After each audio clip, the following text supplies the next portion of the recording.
السلام علیکم ورحمۃ اللہ وبرکاتہ۔ الحمد للہ رب العالمین، وما اصابکم من مصیبت فبما کسبت ایدیکم۔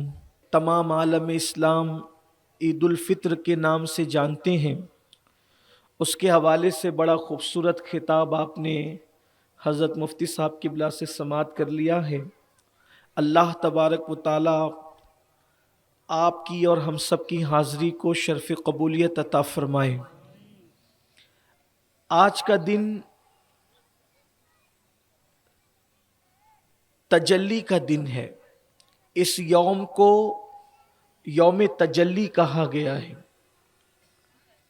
کہ اللہ تبارک و تعالی خصوصی طور پر اپنے بندوں پر اپنی رحمت کی تجلی فرماتا ہے۔ اور اللہ تبارک و تعالیٰ کا ارشاد ہے حدیث پاک میں کہ عید کے اجتماع میں بندہ مجھ سے جو طلب کرے میں اسے عطا کرتا ہوں۔ اور قرآن میں اللہ پاک کا ارشاد ہے ان اللہ لا یخلف المیعاد، کہ اللہ اپنے وعدے کے خلاف نہیں کرتا۔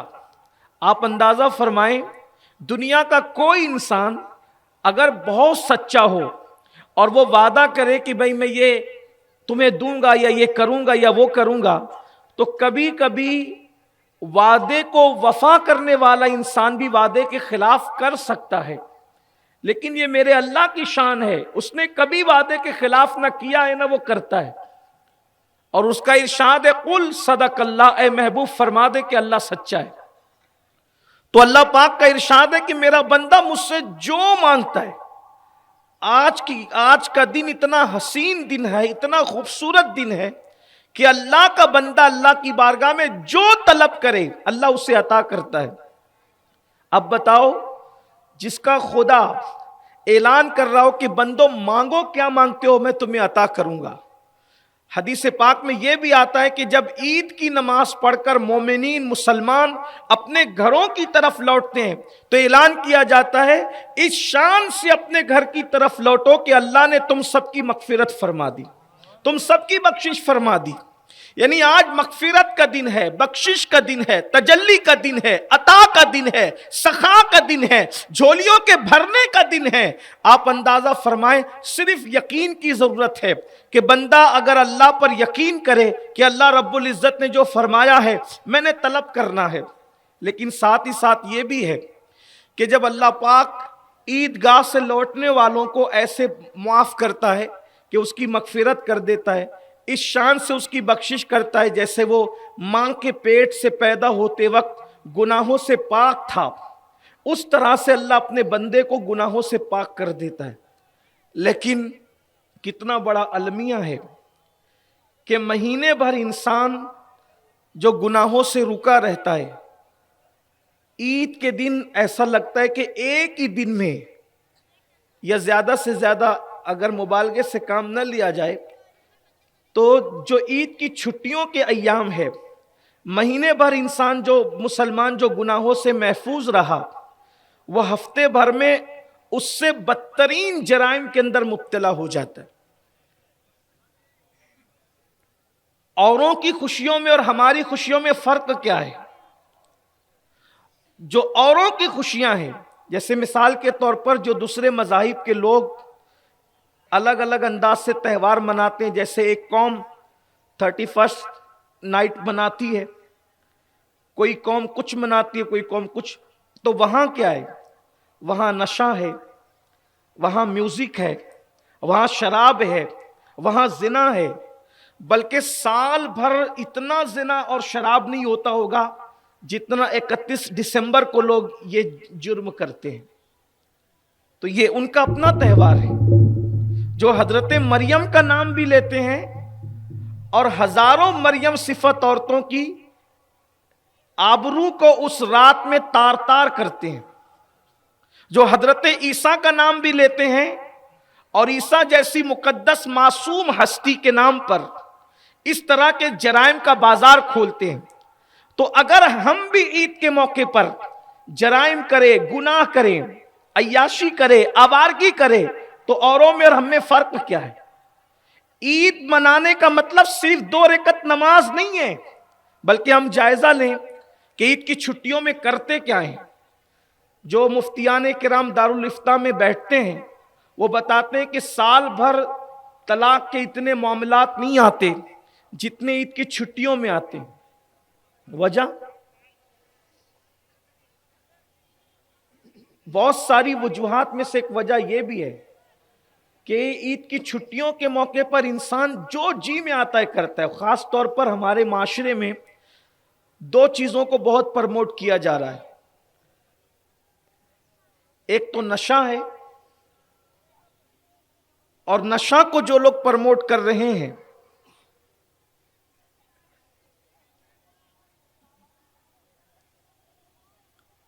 وہ پس پردہ بڑے مضبوط لوگ ہیں۔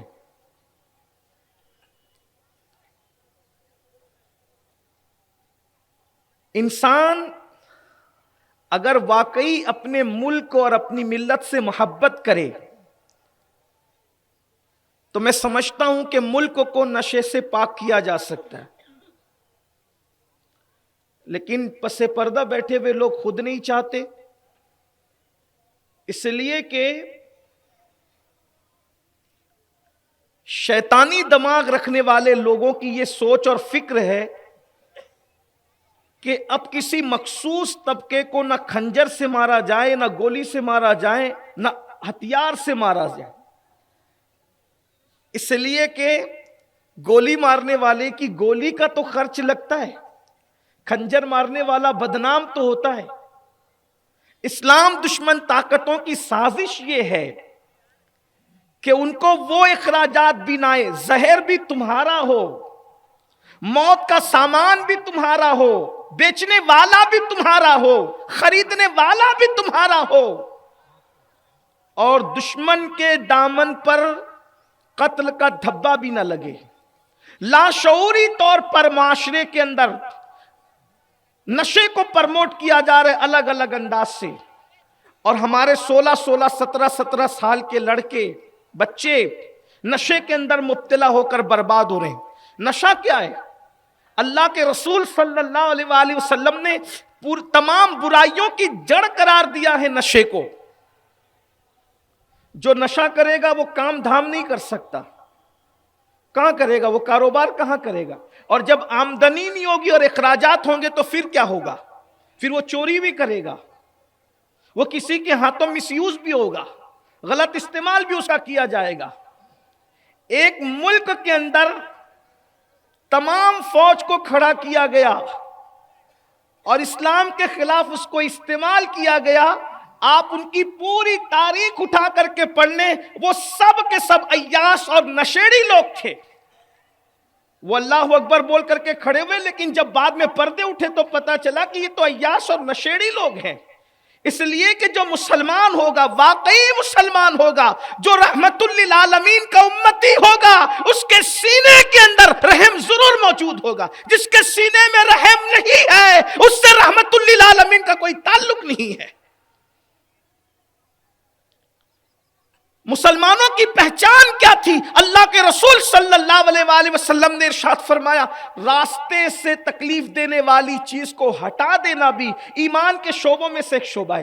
جو رسول راستے میں تکلیف دینے والی چیز کو پڑے رہنا پسند نہ فرمائے، وہ رسول کسی کی جان کے خاتمے کو کیسے پسند کر سکتے؟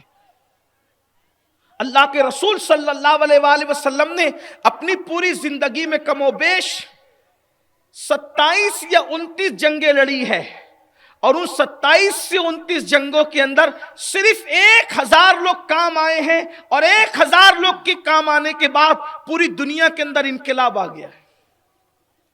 جبکہ اتنی کم تعداد میں 29، صرف ایک جنگ جس کو دوسری عالمی جنگ کہتے ہیں، دوسری عالمی جنگ کے اندر کروڑوں لوگوں کا قتل ہوا ہے، پہلی عالمی جنگ کے اندر لاکھوں لوگوں کا قتل ہوا ہے، اور اللہ کے رسول، اور وہ بھی دونوں عالمی جنگ کرنے کے بعد بھی دنیا میں انقلاب نہیں آیا ہے۔ اور اللہ کے رسول علیہ السلام نے جو انقلاب لایا، 1000 لوگ کام آتے ہیں اور پوری دنیا میں انقلاب آ جاتا ہے، اور وہ بھی چند لوگ اس لیے کام آ گئے کیونکہ جب کوئی عضو ناسور بن جاتا ہے تو ڈاکٹر اس کو صرف جسم سے اس لیے الگ کر دیتا ہے کہ تاکہ سارے جسم کی حفاظت ہو جائے.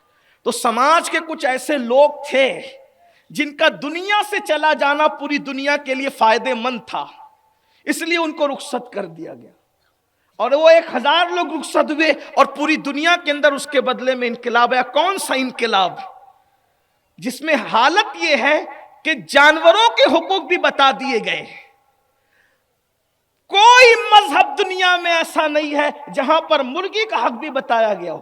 اللہ کے رسول علیہ السلام کی بارگاہ میں ایک صحابی آئے، عرض کیا یا رسول اللہ، نہ میری بیوی ہے، نہ میرے بچے ہیں، نہ میری بیٹی ہے، میرا گھر کوئی نہیں ہے، صرف میں نے ایک مرغی پال رکھی ہے، بس میرے پاس ایک مرغی ہے. تو اللہ کے رسول علیہ السلام نے فرمایا اگر تم نے دن بھر میں اس مرغی کا خیال نہ کیا تو قیامت کے دن تمہارا شمار حسن سلوک کرنے والوں میں نہیں لکھا جائے گا.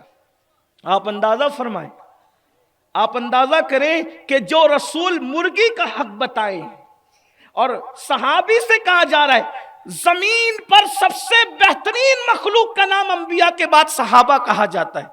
اس سے بہترین مخلوق روئے زمین پر نبیوں کے بعد نہ آئی، نہ قیامت تک آ سکتی ہے. صحابہ کرام وہ ہستیاں ہیں جن کا چہرہ دیکھنے پر اللہ کے رسول نے فرمایا دیکھنے والا اگر مومن ہے تو اس پر جہنم کی آگ حرام کر دی جاتی. آقا فرماتے اس پر بھی جہنم حرام ہے جس نے مجھے دیکھا، اور اس پر بھی جہنم حرام ہے جس نے میرے دیکھنے والے کو دیکھا. اسے آگ نہیں چھو سکتی. صحیح میں یہ روایت موجود ہے.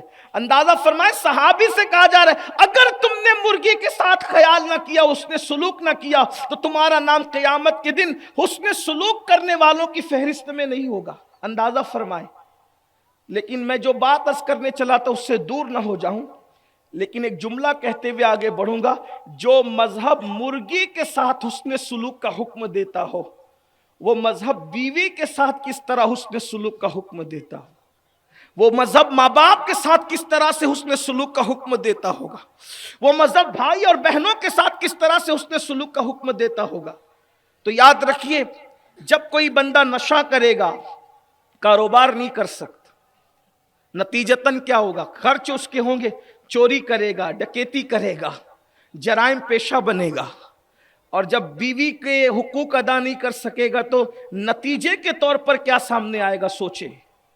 اور ہمارے سماج کے اندر نوجوانوں کو خاص طور پر جو ذہین نوجوان ہیں، جو کام دھندا کرنے والے نوجوان ہیں، جو سماج کے لیے کچھ کام آ سکتے ہیں، جو قوم کا مقدر بن سکتے ہیں، جو قوم کی بکھری ہوئی زلفوں کو سنوار سکتے ہیں، ان کو باضابطہ طور پر منظم پیمانے پر نشے کے اندر مبتلا کیا جا رہا ہے. بلکہ حالات تو یہ ہیں کہ نشہ آور چیزیں بیچنے والے بھی کم قسمتی سے مسلمان ہیں. اگر یہاں ایسے لوگ موجود ہوں تو میں ان سے کہنا چاہتا ہوں کہ کیا زندگیوں کا سودا کر کے ہی مالدار بننا ضروری ہے؟ آپ کسی کے بچے کو نشے کی چیز بیچتے وقت تصور کرو کہ اگر اس کی جگہ میرا بچہ ہوتا تو کیا ہوتا. کیا اس وقت بھی آپ اس کے سامنے یہی زہر بیچتے؟ زندگی کے خاتمے کا ساز و سامان اس کے ہاتھوں میں دیتے؟ اللہ تعالیٰ اگر دولت مند بنانا چاہے تو چنا بیچنے والے کو بھی دولت مند بنا سکتا ہے. اگر اللہ دولت مند بنانا چاہے تو سبزی فروش کو بھی دولت مند بنا سکتا ہے. دولت ہی سب کچھ نہیں ہے. لوگ تو ناچ کر بھی دولت کما لیتے ہیں، لیکن دولت ہی سب کچھ نہیں ہے. جانے والا یہی سب چھوڑ کے جاتا ہے. قرآن میں میرا اللہ ارشاد فرماتا ہے لا تنس نصیبک من الدنیا، دنیا سے اپنے نصیب کا مت بھول، سوائے کفن کے کچھ نہیں لے جائے. اور کووڈ نے تو ہمیں اس قدر جو ہے قیامت صغریٰ کا مشاہدہ کرایا کہ بڑے بڑے مالدار بھی خود کے پیسوں کے کفن میں دنیا سے نہ جا سکے.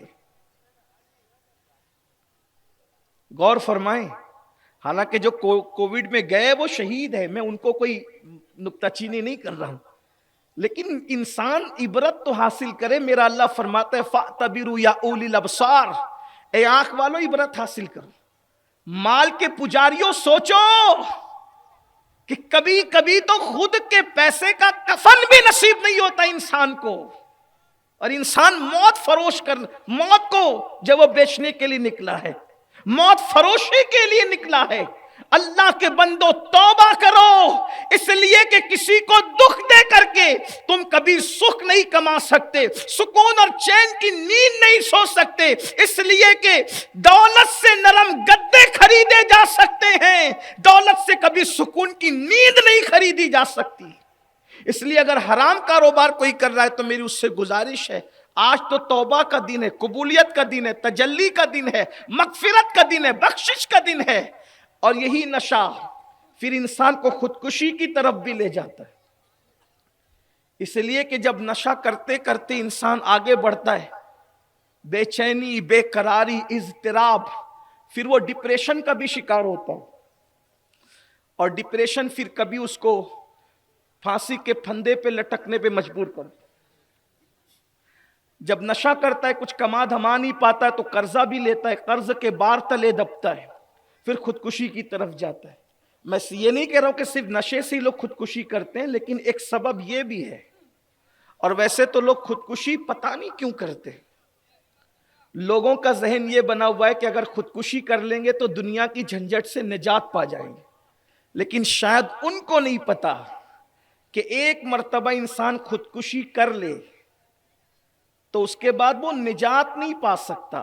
اللہ کے رسول صلی اللہ علیہ وآلہ وسلم ارشاد فرماتے، اس نے جس طریقے سے خودکشی کی ہے، جہنم میں اسی طریقے سے اس کو بار بار اسی طرح مارا جاتا ہے، پھر زندہ کیا جاتا ہے، پھر مارا جاتا ہے، پھر زندہ کیا جاتا ہے، پھر مارا جاتا ہے، پھر زندہ کیا، یعنی یہ سلسلہ چلتا رہے گا اللہ جب تک چاہے گا۔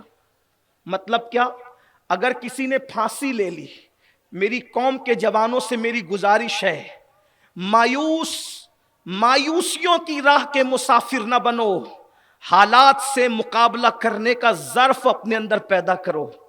کوئی کتنی بڑی مصیبت ہے، مصیبت بڑی نہیں ہے، مصیبت کو دور کرنے والا اللہ بڑا ہے۔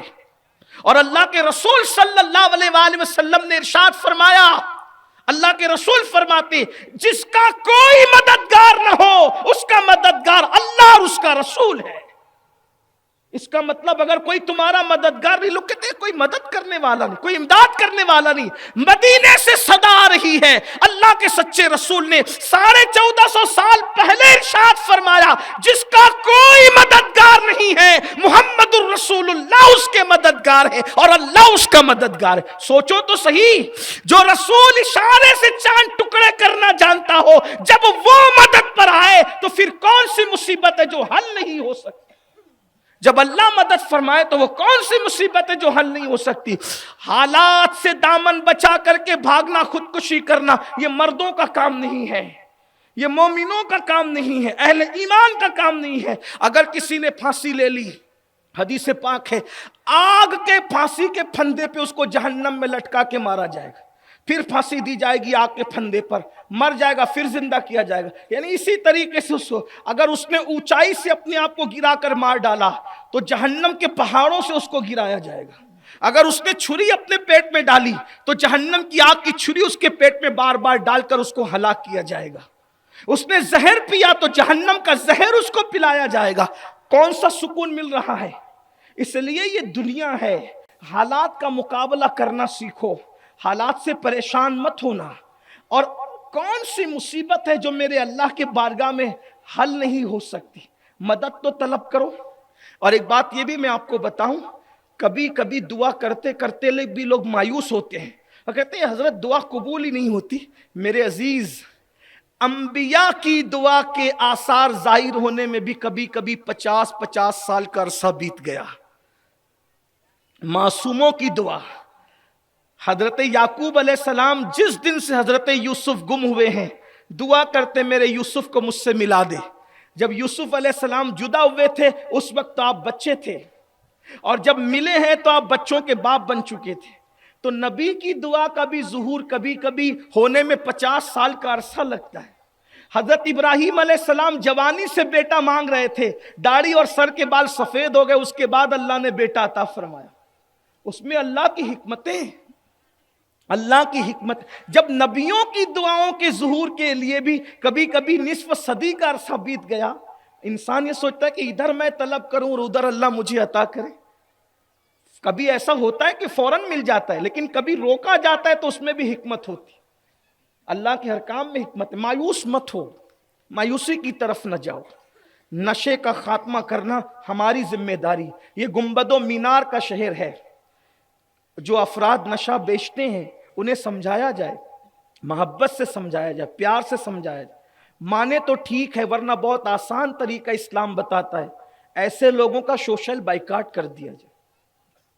آپ کر سکتے ہو، ہم کر سکتے ہیں، اس لیے کہ اسلام یہی طریقہ۔ اللہ کے رسول علیہ السلام نے تو یہاں تک فرمایا جو نشہ کرے ان کے لیے فرمایا، نشہ کرے سمجھاؤ، نہیں مانتے ان کا بائیکاٹ کر دو۔ آقا علیہ السلام فرماتے ہیں اگر وہ بیمار پڑ جائے نشہ کرنے والے، ان کی عیادت نہ کرو، مر جائیں اہل اثر ان کے جنازے میں شرکت نہ کرے، بیٹی طلب کرے ان کو بیٹی نہ دی جائے، قرض مانگے انہیں قرض نہ دیا جائے، کھانا مانگے عبرت کے لیے انہیں کھانا نہ دیا جائے تاکہ لوگ عبرت حاصل کریں کہ نشہ کرنے والوں کا یہ ہے۔ جب نشہ کرنے والوں کا یہ حال ہے تو جو نشے کا سبب بنے ہیں، جو لوگ خود نشہ بیچ رہے ہیں، لیکن پہلا درجہ سمجھانے کا ہے، منانے کا ہے۔ کوشش کرو پہلے کو آخری درجہ مت دو، اس کی بے پناہ ضرورت۔ اور یہ سارے کاموں کے لیے چونکہ ٹائم ہو گیا، لوگ تیزی سے آ بھی رہے ہیں، ماشاءاللہ 9 بج چکے ہیں، میں اور ہماری خواہش بھی یہ تھی اور انتظامیہ کی بھی کہ وقت پہ نماز کھڑی کر دی جائے، جماعت کھڑی ہو جائے۔ تو جو لوگ آ رہے ہیں بس ان سے گزارش ہے کہ وہ تیزی سے قدم بڑھائیں، میں اپنی گفتگو کو اختتام کی طرف لے جاؤں۔ یہ سارے کاموں کے کرنے کے لیے امت میں اتحاد کی ضرورت ہے۔ ہمارے اندر یونٹی ہونی چاہیے، اتحاد ہونا چاہیے۔ آج تو بھائی بھائی میں اتحاد نہیں، ماں باپ میں اتحاد نہیں، میاں بیوی میں اتحاد نہیں، ایک گھر میں 4 لوگ رہتے ہیں، 4 لوگوں میں اتحاد نہیں، محلے کے لوگوں میں آپس میں اتحاد نہیں۔ یاد رکھنا حضور حافظ ملت رحمت اللہ علیہ فرمایا کرتے تھے، اتحاد زندگی ہے اور انتشار موت ہے۔ جب تک روح اور جسم میں اتحاد ہوتا ہے انسان زندہ رہتا ہے، روح اور جسم میں اختلاف ہو جاتا ہے انسان مر جاتا ہے۔ مردہ قوموں کی علامت ہے کہ وہ چھوٹی چھوٹی باتوں پہ لڑتی ہے۔ اپنے درمیان سے جھگڑوں کا خاتمہ کیجیے، نہ تجارت کے نام پہ لڑیے، نہ سیاست کے نام پہ لڑیے، نہ معیشت کے نام پہ لڑیے، نہ معاشرت کے نام پہ لڑیے، نہ برادری کے نام پہ لڑیے، نہ سلاسل کے نام پہ لڑیے۔ خوش عقیدہ مسلمان متحد رہیں، اس لیے کہ اللہ کے رسول صلی اللہ علیہ وآلہ وسلم ارشاد فرماتے ہیں مسلمان دوسرے مسلمان سے 3 دن تک کے لیے 3 دن سے زیادہ کے لیے بات بند نہ کرے۔ اگر 3 دن سے زائد ہو جاتے ہیں بات بند کرنے کے لیے تو اللہ کے رسول علیہ السلام فرماتے ہیں اس کے سجدے اور اس کی دعائیں اس کے سر کے اوپر نہیں جاتی۔ اور اگر کوئی 1 سال تک اپنے مسلمان بھائی سے گفتگو بند کر دے، 1 سال تک، تو اللہ کے رسول علیہ السلام فرماتے ہیں مسلمان سے 1 سال تک کے بلا عذر شرعی بات بند کرنا اس مسلمان کا خون کرنے کے برابر ہے، گویا کہ اس کا خون کیا آپ نے۔ اور محبت کرنا، اللہ کے رسول صلی اللہ علیہ وآلہ وسلم ارشاد فرماتے ہیں جو مسلمان کسی مسلمان سے صرف اللہ کے لیے محبت کرے گا، اللہ کے لیے، کوئی اس کی غرض نہیں ہے، کوئی مقصد نہیں ہے، صرف اللہ کے لیے اس کے دل میں محبت ہے، تو اللہ کے رسول علیہ السلام فرماتے ہیں اللہ قیامت کے دن ان مسلمانوں کو نور کے منبر پہ بٹھائے گا اور ان کو نور کے منبر پر بیٹھے دیکھ کر انبیاء اور شہید بھی اس پر رشک کریں گے اور پوچھا جائے گا یہ کون لوگ ہیں جن کو اس شان سے بٹھایا گیا، تو ارشاد ہوگا یہ وہ لوگ ہیں جو صرف اللہ کے لیے ایک دوسرے سے محبت کیا کرتے تھے، اللہ کے لیے۔ آج چائے پانی کے لیے تو محبت ہوتی ہے، مفاد کے لیے تو محبت ہوتی ہے، اللہ کے لیے بھی محبت۔ ایک آخری روایت سن لے، بات پوری کی جاتی ہے وقت کی مناسبت سے۔ حضرت موسیٰ علیہ السلام سے اللہ نے پوچھا، امام غزالی لکھتے ہیں اللہ نے پوچھا موسیٰ آپ نے میرے لیے کیا کیا؟ تو حضرت موسیٰ نے عرض کیا بطور مفہوم اپنے الفاظ کے جامع میں اس حدیث کا پیش کر رہا ہوں، مولا میں نے نمازیں تو تیرے لیے پڑھی، روزے تو تیرے لیے رکھے، یہ تیرے لیے، یہ تیرے، ساری نیکیاں گنا دی۔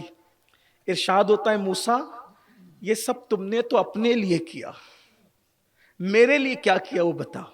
تو آپ نے عرض کیا مولا پھر تو ہی بتا دے میں تیرے لیے کیا کروں. تو ارشاد ہوا موسیٰ میرے لیے کسی سے محبت کر, یہ عمل خالص میرے لیے, یہ میرے لیے کسی سے محبت کر. ایک حدیث پاک میں یہ بھی آیا ہے کہ ایک شخص اپنے گاؤں سے دوسرے گاؤں اپنے ایک مسلمان بھائی سے ملنے جا رہا تھا. کوئی کام نہیں تھا, صرف ملاقات کرنا, اس کو خوش کرنا, ملاقات کرنا, اس کو خوش کرنا. تو راستے میں ایک فرشتہ ملا, اور فرشتہ ملنے کے بعد اس فرشتے نے کہا کہاں جا رہے ہو؟ کہا میرے اپنے بھائی سے ملنے جا رہا ہوں. کام کیا ہے؟ کچھ نہیں, صرف اللہ کے لیے جا رہا ہوں. تو کہا سن لو, اللہ فرماتا ہے جو صرف اللہ کے لیے ایک دوسرے سے ملا کرتے ہیں, اللہ فرماتا ہے مجھ پر واجب ہے کہ میں ان کو اپنا محبوب بنا لوں, میں ان سے محبت کروں. تو آج عید کا دن ہے, دشمنوں سے بھی ملیے اور کوشش کیجئے کہ کوئی مسلمان ہمارا دشمن نہیں ہے. آپ لوگوں کی دشمنی اپنے دلوں سے نکال دیجئے, اللہ تمہاری دشمنی لوگوں کے دل سے نکال دے. سینے صرف مت ملائیے, دل ملائیے. یہ آرٹیفیشل طور پر مسکراہٹوں کو دل و دماغ سے ہٹا کر سچی مسکراہٹ اپنے دل و دماغ پر طاری کیجیے. یہ ایئر ہوسٹس کی طرح زبردستی مسکرائیے مت, ہمیشہ دل صاف رکھیے. اللہ کے رسول صلی اللہ علیہ وآلہ وسلم فرماتے ہیں کہ جب کسی مسلمان کو اس کی قبر میں رکھا جاتا ہے تو وہ ایک دلہن کو دیکھتا ہے. وہ دلہن سے پوچھتا ہے تو کون ہے یہاں؟ تو کہا تو ایسا کام کرتا تھا جس سے مسلمان خوش ہو جاتے تھے, تو لوگوں کو خوش کرتا تھا, وہی خوشی میں دلہن کی شکل میں آئی ہوں. آج تجھے سب نے چھوڑ دیا, تو نے دوسروں کے دل میں خوشی داخل کی, میں تیری قبر میں تجھے خوش کرنے کے لیے آئی ہوں, اور جب تک قیامت نہیں ہو جاتی اس وقت تک میں یہاں موجود رہوں گی. اس لیے آج عید کا دن ہے, پڑوسیوں سے ملیے, رشتہ داروں سے ملیے, روٹھوں کو منائیے. اور جو بندہ خود چل کر کے جاتا ہے, اللہ کے رسول فرماتے ہیں جو پہلے صلح کے لیے آگے بڑھے اللہ اسے جنت میں پہلے داخل فرمائے گا. اس لیے ایک دوسرے سے ملاقات کیجئے, سچے دل سے ملیے, دل سے دل ملائیے, سینے سے سینے ملائیے. آقا علیہ السلام فرماتے عید کے دن خوشی کا اظہار کیجئے, اپنے بچوں پر دسترخوان کشادہ کیجئے, مسلمان بھائیوں پر دسترخوان کشادہ کیجئے, صدقہ کیجئے. صدقہ فطر تو آپ دے ہی چکے ہوں گے, جنہوں نے نہیں دیا وہ صدقہ فطر ادا کرے, کیونکہ حدیث پاک ہے جو صدقہ فطر ادا نہیں کرتا اس کے روزے زمین اور آسمان کے درمیان معلق رہ جاتے ہیں. اس لیے صدقہ فطر ادا کیجئے, خوشیوں میں غریبوں کا بھی خیال کیجئے. اور ایک بات چپتی ہوئی 2 جملے کے طور پہ کہہ دیتا ہوں, فلسطین کے مسلمانوں کو اپنی دعاؤں میں ضرور یاد رکھیے. لیکن ایک بات آپ سے کہتا ہوں, جو لوگ بار بار فلسطین کا ذکر کرتے ہیں اچھی بات ہے, مجھے اس پہ کوئی اعتراض نہیں, میں بھی کرتا ہوں. فلسطین کے مسلمان اتنی دور ہیں جن کی آپ کوئی مدد نہیں کر سکتے. فلسطین کے مسلمان اتنی دور ہیں جن کی آپ کوئی مدد نہیں کر سکتے. ان کے بارے میں آپ کی زبان پہ ذکر زیادہ ہے. جو آپ کی بہن بھوکی ہے تو اس کا تصور آپ کو کب آئے گا؟ جو آپ کا بھائی بھوکا ہے اس کی غربت کا تصور آپ کو کب آئے گا؟ آپ کے خاندان کے لوگ جو غربت کی وجہ سے ایسے بھی تو ہیں جنہوں نے رمضان شریف میں جنہیں پھل میسر نہ تھے, تو ان کا تصور ہمیں کب آئے گا؟ فلسطین والوں کو بھی یاد رکھو, مجھے اس پر کوئی اعتراض نہیں ہے, لیکن اتنے دور والوں کو زبانی طور پہ یاد رکھنے والوں ذرا اپنے شہر کی بھی خبر لے, ذرا اپنے ملک کی بھی خبر لے لو, ذرا اپنی رشتہ داری کی بھی خبر لے لو. ہمارے یہاں حال یہ ہے کہ میٹھا میٹھا ہپ ہپ, کڑوا کڑوا تھو تھو. جہاں زبانی باتیں کرنے کی بات ہے وہاں سب آگے ہیں, جہاں میدان عمل میں قدم رکھنے کی بات ہے سب پیچھے. فلسطین کے غریبوں کا خیال ہے. اللہ والوں, اگر اللہ نے تمہیں دولت سے نوازا ہے پوری پوری زکوٰۃ دیانت داری کے ساتھ نکال دو, 10 سال میں پورے ملک ہندوستان کی غربت کا خاتمہ ہو جائے گا. نکالو تو صحیح. بھوکوں کا خیال کرو, ہمارے ملک کے مسلمانوں سے بھوک ختم ہو جائے گی. لیکن ہم نے صرف باتیں کرنا ہے, بلکہ زکوٰۃ بہت بڑی چیز ہے. صرف صدقہ فطر صحیح طور پر صحیح ہاتھوں میں پہنچ جائے, اس ہندوستان سے مسلمانوں سے غربت کا خاتمہ ہو جائے گا. کہاں ہے, کیا ہے؟ کوئی نظام نہیں, کوئی سسٹم نہیں, کوئی طریقہ نہیں. ہر آدمی اپنی اپنی اپنی مرضی کے مطابق چل رہا ہے. بلکہ الحمدللہ ہم لوگ مدرسے وغیرہ بھی چلاتے ہیں، لیکن میں لوگوں کو یہ بات کہتا ہوں اللہ کی رضا کے لیے کہ اپنی پوری زکوٰۃ مدرسوں کو نہ دیا کریں، نہ دیں پوری زکوٰۃ اٹھا کر مدرسوں کو، بلکہ اپنی زکوٰۃ کے، میرا مشورہ ہے، قبول ہو تو پسند کرنا ورنہ یہی چھوڑ دینا، عیدگاہ کے باہر جا کے پڑیا مت باندھنا کہ ایسا کہہ دیا امین القادری نے، یہ مشورہ ہے، چاہو تو قبول کرو چاہو تو رد کر دو۔ اپنی زکوٰۃ کے 3 حصے کرو، اپنی زکوٰۃ کے جو بھی زکوٰۃ نکل 3 حصے کرو، ایک اپنے رشتہ دار جو غریب ہے ان کو دو، ایک عام غریب مسلمانوں کو دو، اور ایک حصہ دین کا کام مدارس وغیرہ میں جو جہاں پھر دے سکتے ہو وہاں دو۔ اس سے کیا ہوگا؟ دین کا کام بھی چلتا رہے گا، غریبوں کا کام بھی نکلتا رہے گا، اور آپ کے رشتہ داروں کا خیال بھی ہوتا رہے گا۔ اور یہ بات یاد رکھنا، رشتہ داروں کو زکوٰۃ دینا، صدقہ دینا دوسروں کو دینے سے زیادہ ثواب ہے، بلکہ ڈبل ثواب ہے، مگر شرط یہ ہے کہ وہ مستحق ہونا چاہیے۔ میری گزارش ہے، ایک مشورے کے طور پہ میں نے کہا ہے، کوئی حکم نہیں دیا، نہ میری حیثیت کوئی قاضی شرع کی ہے کہ میں آپ کو حکم دوں، میری حیثیت نہیں، میں نے صرف ایک آپ کا خادم ہونے کی حیثیت سے میں نے آپ کو مشورہ دیا ہے۔ اور صحیح طور پر زکوٰۃ نکالو، ایک دوسرے کو کیپیبل کرنے کی کوشش کرو۔ جو حالات پوری دنیا میں بنائے جا رہے ہیں، معاملہ یہ ہے مسلمانوں کو غریب کرو، جاہل کرو، اور آنے والے وقتوں میں ان کو غلام بنا دو۔ مسلمانوں کو چاہیے کہ مالدار بننے کی کوشش کریں، محنت کریں حلال کما کر، اور تعلیم پر زور دیں، محنت کریں تعلیم پر، بہت تعلیم پر محنت کریں۔ کسی کا بھی بچہ جاہل نہ رہنے پائے، ان پڑھ نہ رہنے پائے۔ 8 گھنٹے کی بجائے 16 گھنٹے محنت کرنی پڑے، محنت کرو، لیکن اپنے بچوں کو اعلیٰ سے اعلیٰ تعلیم دلاؤ۔ اللہ تعالی ہمیں توفیق بخشے۔ گفتگو کے درمیان اگر کوئی غلطی ہو تو اللہ پاک معاف فرمائے۔ استغفر اللہ ربی ان ربی لغفور الرحیم۔